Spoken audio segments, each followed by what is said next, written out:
It's the compliment. First of all, no, do that over. No, do that over, L. You have been. Why is everybody disrespecting the Cowboys when it's me?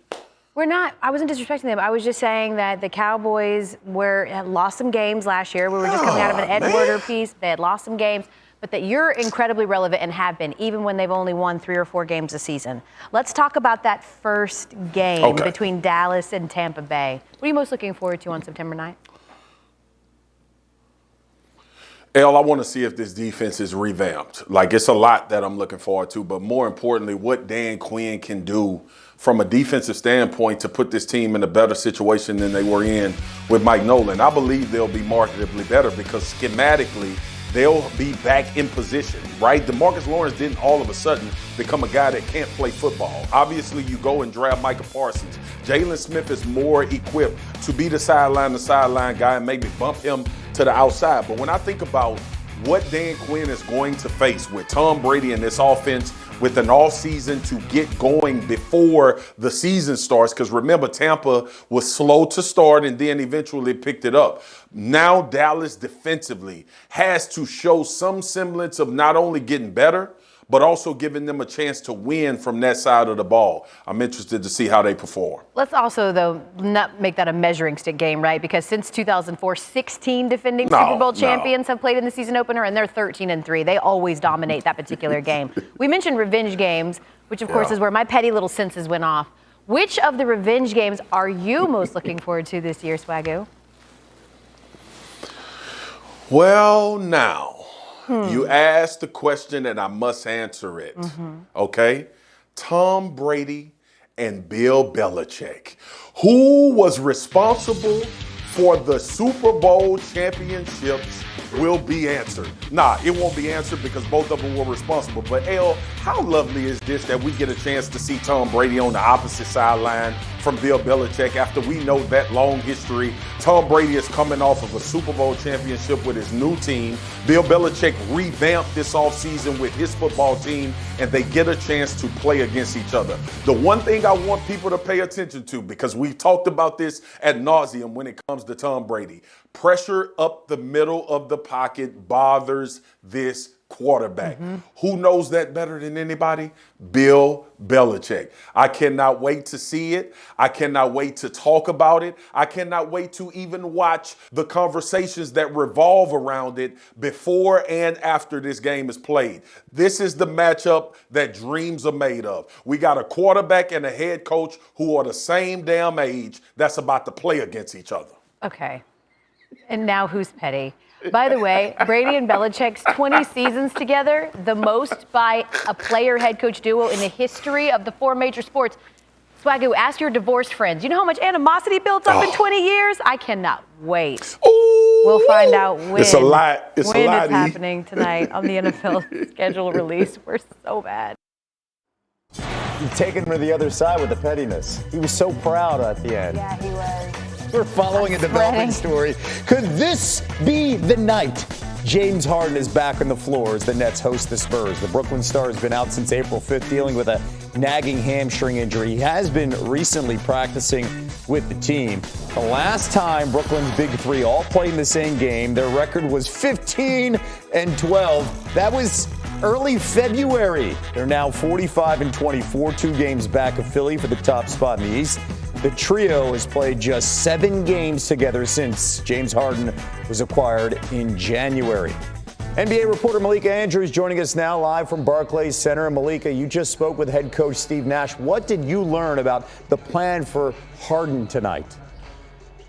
Well, James Harden is available to play tonight, Kevin, as you mentioned, for the first time since April 5th. The plan for him is he is going to be on a minutes restriction. Steve Nash did not reveal exactly how many minutes James Harden is going to play, and he told me that he hasn't quite decided whether or not James Harden will be in the starting lineup or not Perhaps it could be something similar to what we have seen with Kevin Durant in the past when he came back from injury, where he did not start because Steve Nash wanted him to be available to close. Again, that hasn't been officially decided whether or not he's going to be in the starting lineup, but he is going to play, ramping up his minutes similarly to the way they've seen him respond to the increased workload he's taken on in practice over the last couple of days. As far as Kyrie Irving, he is not going to play tonight. He has been diagnosed with a facial contusion.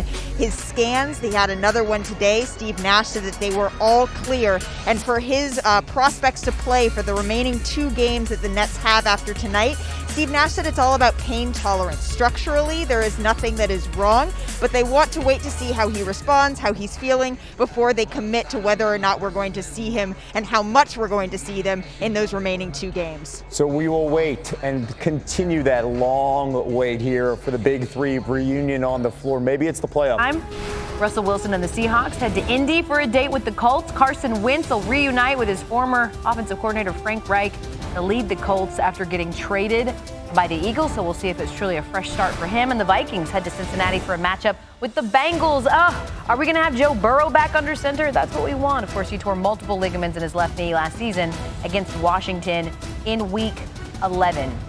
All right, so let's take a look at it from the Caesars William Hill perspective. They've already started releasing Week 1 point spreads. Fresh off their title, Tampa Bay is a heavy favorite against Dallas in the opener.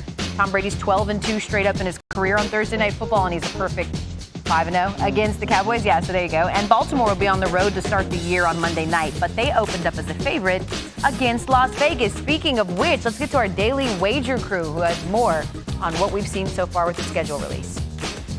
Welcome into the Daily Wager Studios here on the Las Vegas Strip. I'm Doug Kazarian alongside Joe Fortenbaugh, and it's essentially Christmas. That's the way we're celebrating it. What a country. The opportunity to bet NFL games in May. Who would have thought? All right, and that means also the point spreads are out. What's your favorite Week 1 line? Washington plus 1.5 over the Chargers. Huge coaching advantage for Washington. Ron Rivera has covered the Week 1 spread in 5 of the last 7 years. And in 10 years as a head coach, his defense has given up just 15 points per game in Week 1. Brandon Staley's making his debut as a head coach. He's only got 1 year as a coordinator. You throw Fitzmagic in the mix, like Washington. All right, Washington upgrade at QB to your point. All right, let's slide it over to Tyler Fulgham. What game do you have circled in Week 1? Surprise, surprise. How about some Sunday night football in LA with the Rams and the visiting Chicago Bears? I'll lay it with the Rams. A touchdown is big, but Sean McVay is 4-0 straight up and ATS in his career in Week 1. He now has Matthew Stafford as opposed to Jared Goff. And although Justin Fields may be starting in Week 1, I don't like the matchup for him or Andy Dalton against the Rams defense that was ranked number 1 in the NFL last season.